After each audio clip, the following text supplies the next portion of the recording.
পর্দা করেছে, রুমের ময়লা আবর্জনা তাদের লুট করেছে। ওইগুলো দেখাইয়া আপনারা যদি শ্রমিকদেরকে নিয়মিত করেন তাহলে একটা রেকর্ড সৃষ্টি হবে যে মাননীয় মহাপরিচালক যারা সময় মাননীয় পরিচালক তারা বসে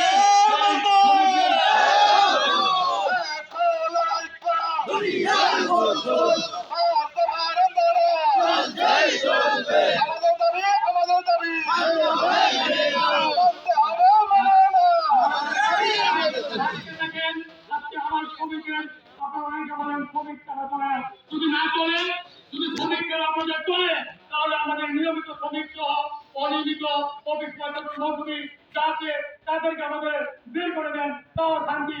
আমরা যদি গার্মেন্টসে চাকরি করে খাই, আমরা যদি দোকানে কাজ করি, রাস্তায় কাজ করি, তাহলে আমাদের যারা অটো চালায়, রিক্সা চালায় তাদেরও পারবে আজকে 1,000 টাকা হাজিরা।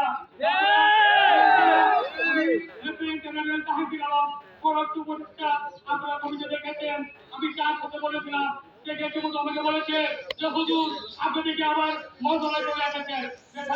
আমি মরণে আপনাকে দাবি কথা বলেছিলাম যে আমাদের গরিব শ্রমিকের 1,000 টাকা না দিলে তা করে না। আমাদের শ্রমিকরা লক্ষ্যে পুড়ে বৃষ্টিতে ভিজে কোদাল মারে কেনে কাজ করে আপনার রুটি লাগে তার এক্সট্রা, আমার শ্রমিকের রুটি লাগে তার পয়সা।